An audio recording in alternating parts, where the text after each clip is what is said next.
Hello everyone, আজকে আপনাদের সঙ্গে আমি শেয়ার করব কোনো রান্নার ভিডিও না, আমার ফার্স্ট ব্লগ ভিডিও। আশা করি আপনারা অনেক ভালোবাসা দেবেন। চলো স্টার্ট করা যাক। আজকে আমি আপনাদের সঙ্গে আমার ডেইলি রুটিন শেয়ার করব। আপনাদের সঙ্গে কথা বলতে বলতে আমার রুম ঝাড়ানো হয়ে গেছে। ফার্স্ট আমি ব্রাশ করে নেব ঘুম থেকে উঠে, তারপর আমি রুম ঝেঁটে নেব, দিয়ে আমার বিছানায় এবং রুম খুব ভালোভাবে সাজিয়ে গুছিয়ে নেব।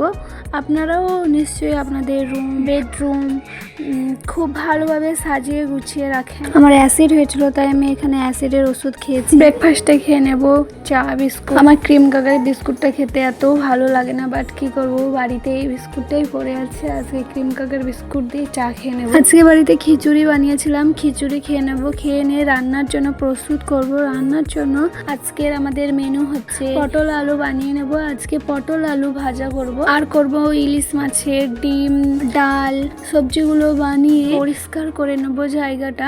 আজকে আমি ফার্স্ট ব্লগ ভিডিও বানাচ্ছি, জানি না কেমন ভয়েস দিচ্ছি, আপনারা একটু মানিয়ে নেবেন এবং সাবস্ক্রাইব করবেন, চ্যানেল লাইক করবেন। আপনাদের এই একটা লাইক, একটা সাবস্ক্রাইব আমার পরবর্তী ভিডিওর আগ্রহ হয়ে দাঁড়াবে, যাতে আমি ভিডিও বানানোর জন্য সাহস পাই এবং আপনাদের প্রত্যেক দিন একটা করে নতুন নতুন ভিডিও দিতে পারি। পটল আলুটা বানানো হয়ে গেছে, এবার ধুয়ে নেব। পটল আলুর সঙ্গে দুটো বাসন ছিল, বাসনটাও ধুয়ে নেব। কলে নিয়ে যাব, কলে নিয়ে যেয়ে পটল আলুটা ধুয়ে নেব এবং তার সঙ্গে দুটো তিনটে বাসন ছিল, সেটাও ধুয়ে নেব।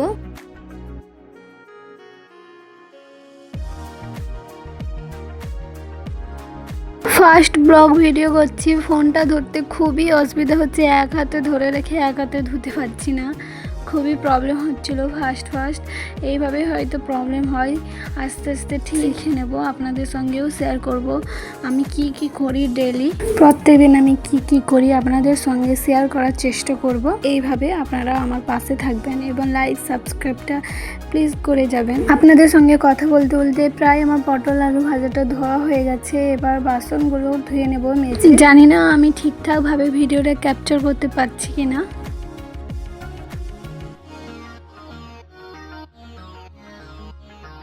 সবজির খোসাগুলো ছিল, বালতিতে ফেলে দেবো। এই বালতিতে আমরা সব সবজির খোসা বা বাড়ির সব নোংরা এক জায়গায় এই বালতিতেই জমা করে রাখি। তারপর আমরা ভর্তি হয়ে গেলে প্রত্যেক দিনই ফেলে দিয়ে আসা হয়। জানি না আমি এখানে কি বলে দিলাম, কথাগুলো কিচ্ছুই বুঝতে পারছি না, নিজের কথা নিজেই বুঝতে পারছি না। ফার্স্ট ভিডিওর জন্য হয়তো এরকম একটু প্রবলেম হবে। তারপর বাসনগুলো মেজে ধুয়ে নেব। রান্নার জন্য রেডি হতে হবে, প্রায় বেলা 11টা হয়তো বেজে গেছে। আজকে একটু ঘুম থেকে উঠতে খুব দেরি হয়ে গেছে। কাল থেকে চেষ্টা করব প্রত্যেকদিন ঘুম থেকে তাড়াতাড়ি উঠে আপনাদের জন্য ব্লগ ভিডিও বানিয়ে ভিডিও আপলোড করার। আমার ধোয়া কমপ্লিট হয়ে গেছে। এখানে বাসন ধুয়ে নিয়েছি, পটল আলু ধুয়ে নিয়েছি, নিয়ে চলে যাব রান্নার জন্য। এগুলো ধুয়ে রাখা জিনিসগুলো খুব ভালোভাবে গোছ করে রাখতে হবে বাড়িতে।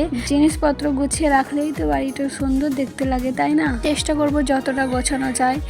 সংসারে অনেক কাজ থাকে, জানি না কতটুকু গোছগাছ করে রাখতে পারি। চেষ্টা করতে হবে যেন বাড়িটা খুব সবসময় সুন্দরভাবে গোছানো থাকে, তাহলে তো বাড়িটা সুন্দর লাগবে। সংসার মানেই তো মেয়েদের কাছে রুম, রান্নাঘর এইসব খুব ভালোভাবে গুছিয়ে রাখা। সবজিটা ঢাকা দিয়ে রেখে দেব যাতে কিছু ময়লা না পড়ে। দেখুন আপনাদের সঙ্গে এটা আমি শেয়ার করছি, এটা হচ্ছে আমাদের বাড়ির পেয়ারা। এগুলো খুব বড় বড় হয়, জানি না কেন এবারে এত ছোট ছোট হয়েছে এবছর, এর থেকে আর বড়ই হয়নি এবছর। তারপর বাচ্চাকে ওষুধ খাওয়াবো। ওষুধ খাওয়ানোর জন্য ওষুধগুলো নিয়ে নেব, আর নিয়ে নেব টিস্যুটা গা হাত পরিষ্কার করার জন্য আমি ব্যবহার করি। বাচ্চাকে ওষুধ খাইয়ে গা হাত মুছিয়ে ভালো জামা কাপড় পরিয়ে পরিষ্কার করে রাখতে হবে। সংসারের কাজের আগে বাচ্চাকে খুব ভালোভাবে যত্ন নিতে হবে, পরিষ্কার রাখতে হবে, পরিষ্কার পরিচ্ছন্ন রাখতে হবে, বাচ্চার খুব কেয়ার করতে হবে। আমি এখানে ওষুধ খাওয়ানোর জন্য বাটি আর একটা চামচ নিয়ে নেব। বাটি চামচটা ধুয়ে নেব ফার্স্টে। বাচ্চাকে যে জিনিসে খাওয়ানো উচিত সেগুলো যেন খুব পরিষ্কার থাকে, বাচ্চার কোনো প্রবলেম না হয়। জল দিয়ে দেব, দিয়ে চামচটা আবারও খুব ভালোভাবে ধুয়ে ওষুধ খাওয়াবো। এখানে আমি ড্রপ দিয়ে ওষুধ খাওয়াবো, তাই ড্রপটা আগে ধুয়ে নেব জল দিয়ে। এই ড্রপটা বাচ্চাকে ওষুধ খাওয়ানোর সময় ফার্স্টে ধুয়ে নেবেন, আবার খাওয়ার পর ধুয়ে রাখবেন। বাচ্চাকে যতই পরিষ্কারে রাখবে ততই ভালো।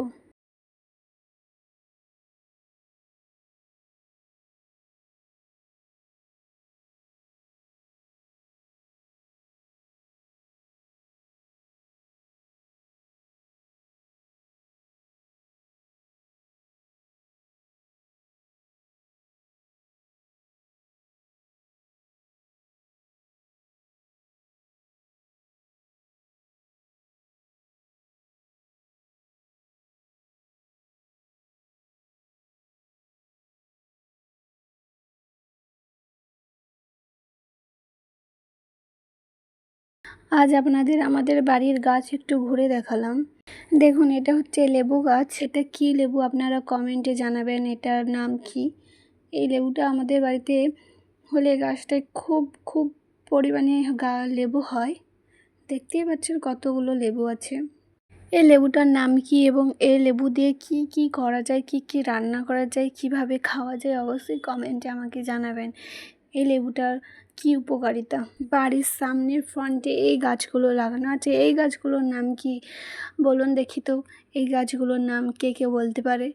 এইগুলো লাগানোর জন্য বাড়িটা কিন্তু সামনে থেকে অনেকটাই সুন্দর লাগে দেখতে, তাই না? এটা হচ্ছে আমার বেডরুম। আপনারা দেখুন, আপনাদের সঙ্গে পরে একটা কোনো ভিডিওতে আমার রুমটা আপনাদের সঙ্গে শেয়ার করব। চলো রান্না করা যাক। রান্নার জন্য এই তো ইলিশের ডিম তরকারি করা হবে, পটল আলু ভাজা হয়ে গেছে, ডাল হয়ে গেছে, ইলিশ ডিমও হয়ে গেছে। দেখুন ইলিশ ডিমটা দেখতে কতটা লোভনীয় হয়েছে। আপনারা কে কে ইলিশ ডিম খেয়েছে অবশ্যই জানাবেন। ইলিশ ডিম খেতে কেমন লাগে আপনাদের। রান্না বান্না কমপ্লিট হয়ে গেছে। একটু খিদে লাগছিল, তাই ফ্রিজ থেকে একটা লেবু নিয়ে এসে লেবু খেলাম।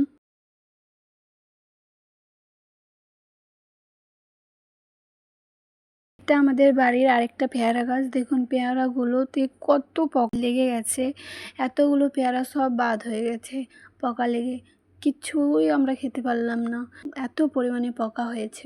আপনারা এইভাবে আমার ভিডিও দেখুন এবং লাইক সাবস্ক্রাইব করুন, পাশে থাকুন। ফার্স্ট ভিডিও করলাম, জানি না কেমন হয়েছে। পুরো ভিডিওটি দেখার জন্য থ্যাংক ইউ।